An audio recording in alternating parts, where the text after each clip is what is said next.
Previously unexpectedly, Makoto was summoned as a level 1 champion, yet his capabilities are significantly more formidable. He assembles a troop of goblins, reptiles, explorers, and fiendish rulers, and determines to construct a secure haven for all. To accomplish this, he must progress and complete various undertakings to acquire wealth and wisdom. His most recent endeavor transports him to the forest, where he must collect exceedingly scarce and precious nectar blossoms. Along the journey, they are pursued by a band of explorers with malicious intentions. As Makoto and Mio arrive at the flower meadow, they confront a pair of sentinels defending the field who simultaneously assail them while fleeing from Eris and Aqua. Makoto and Tomo synchronize their actions, causing the three explorers to enter an alternate realm.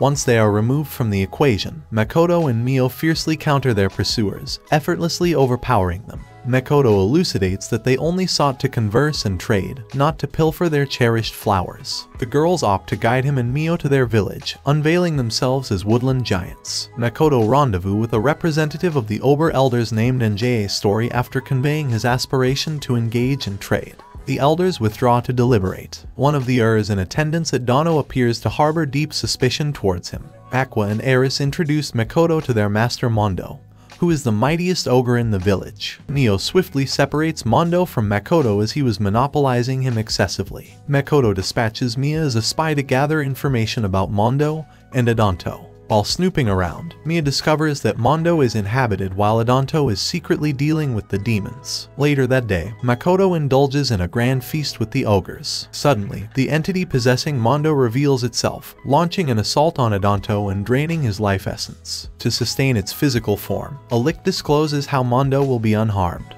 But Adono had to perish due to his dealings with troublesome individuals. Subsequently, the lick shifts its attention to Makoto, desiring to absorb his life force to learn more about him. Makoto effortlessly nullifies the Lit's magic, banishing him to the alternate realm after rendering him incapable of fighting.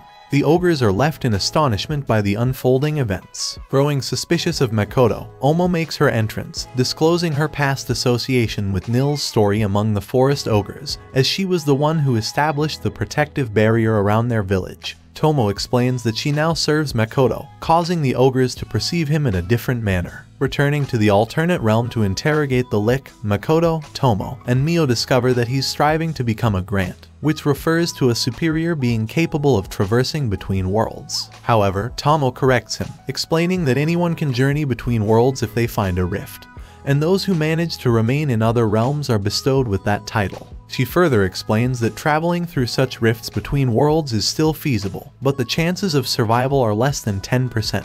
The Lick feels devastated by this revelation. Tomo proposes that he should form a pact with Makoto, as Makoto could impart much more knowledge about magic than Emma. The Lick, feeling greatly inferior to Makoto, wonders if he can even be of any use to him. However, Makoto gladly accepts him, leading to the Lick assuming a humanoid form as a result of their pact. At that moment, a loud explosion resonates in the distance, and Tomo suddenly collapses, sustaining a severe injury, leaving Miba in charge of attending to Tomo. Makoto sets out to investigate the explosion, accompanied by the Lick. They come across a heavily injured Alk and a young work child. With the Lick's assistance, Makoto tends to the Alk's wounds, leaving the Lick behind to continue the healing process, while he hastens towards the source of the explosion. Upon reaching the location, Makoto finds the area saturated with his own mana. Notably, there is an open portal, a mist gate, leading out of the alternate realm. Furious, he decides to venture through it, but as he attempts to pass through, memories from the individual he is pursuing flood into his mind.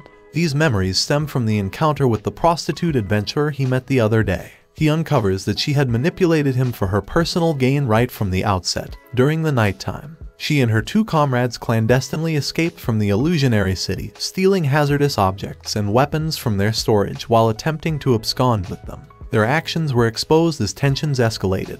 One of the items intended for disposal, a ring that Makoto employs to absorb his mana, was recklessly tossed around, resulting in a massive release of energy. Witnessing this, Makoto becomes consumed by rage towards the treacherous woman. Chasing her through the gate, he apprehends her without displaying any mercy. He overwhelms her, swiftly terminating her life. The gravity of everything that unfolded catches up to him shortly thereafter, causing him to crumble in tears. Upon returning to the alternate realm, Makoto discovers that Tomo has recovered from her injury. He queries why he was able to perceive the memories of the adventurer, as it is her distinctive ability. She clarifies that once a strong bond of trust is established between Makoto and his servants, he can utilize any of their abilities. However, it could also be attributed to an extraordinary circumstance that triggered the accessibility of those abilities. Makoto expresses gratitude to the Lick for his assistance in healing and bestows upon him the name Shaky. Subsequently, Makoto holds a funeral for Tomo's fragment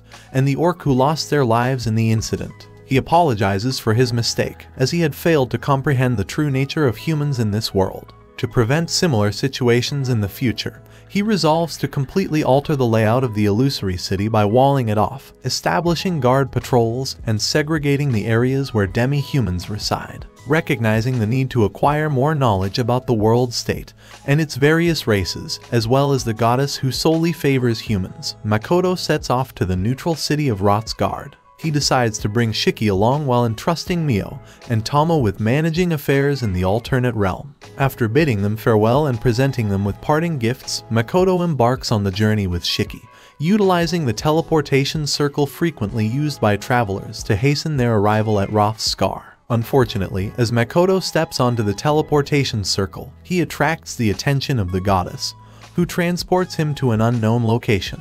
There, he is immediately assaulted by a boy and a woman who surprise him with their attack, severing 2 of his fingers. The duo of assailants hold the belief that Makoto is a demi-human aligned with the goddess, proclaiming themselves as his adversaries due to their allegiance with the demons. Utilizing his power, Makoto discerns that he has been thrust into the midst of a battlefield pitting humans against demons. The relentless conflict rages on. Makoto attempts to create an opportunity for his escape, but the pair proves to be formidable, leaving him little breathing room as they recognize him as a formidable opponent. The attackers resolve to seal away the goddess's bestowed blessing from him, taking the chance to introduce themselves. The woman identifies as Sophia, the renowned dragon slayer, while the boy goes by the name Lancer, formerly known as the dragon Mizaru. To their astonishment, when they attempt to seal away the blessing, it has no discernible effect on weakening Makoto, leading them to question if the goddess has instead cursed him. Determined to emerge victorious against them, Makoto removes the rings that contained his mana, unleashing his full potential, and brandishing a new weapon specially crafted for him by the dwarves. He initiates a full-power battle against them. Sophia and Lancer are taken aback by the sheer magnitude of his raw strength. Struggling to defend against him, they contemplate his lack of proficiency in close-quarters combat. Sophia charges at him, but Makoto effortlessly slices through her massive sword with his newly acquired weapon, leaving her with no other options. Sophia seizes Makoto and teleports him high above the clouds, causing him to descend amidst a multitude of floating blade shards. She then teleports herself to safety. Makoto employs his magic to blast away the shards, infusing all his mana into a potent water-based magic arrow. To amplify its potency further, he merges it with the rings that previously absorbed his mana. This transforms the arrow into a devastating attack that obliterates the entire battlefield beneath him. While in free fall, Makoto is rescued by the emergence of a mist gate opening beneath him, transporting him back to the alternate realm. Sophia and Lancer survive the assault, albeit not without consequences. Sophia is heavily injured, her armor in ruins, while Lancer loses a leg in the explosion. Unable to sense Makoto's presence any longer, they presume that he must have perished. Reflecting on the display of such immense magic, Makoto awakens fully healed in the alternate realm, where he recounts his experience to Tomo, Mio, and Shaky. They deduce that the goddess orchestrated these events to compel Makoto to combat the demons, as he would be mistaken for a member of the human army. Makoto was troubled by the fact that he cannot harness a substantial amount of his mana at once, which hampers his combat abilities. Shaky assures him that as he gains more control over his magic, he will be able to overcome this obstacle.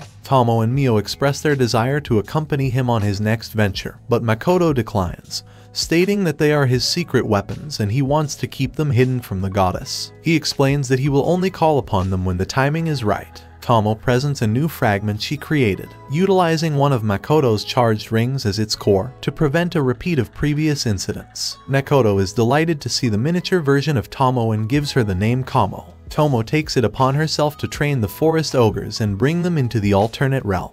The Illusory City project progresses smoothly, with Alex leading the humans who enter through the mist gates while masquerading as their own kind. The shop Makoto established within the city thrives. Through everyone's diligent efforts, they managed to sway even those who held prejudice against demi-humans, giving them a chance. Makoto reflects on recent events, realizing that he failed to notice the presence of the other two heroes on the battlefield as he was preoccupied. Lancer swears to improve in the future. Makoto braces himself for the challenges yet to come. Hey, thank you for watching until the end. If you enjoyed the video, please give it a like. It only takes a second, but it means everything to us. Have a fantastic day, and we'll see you in the next video.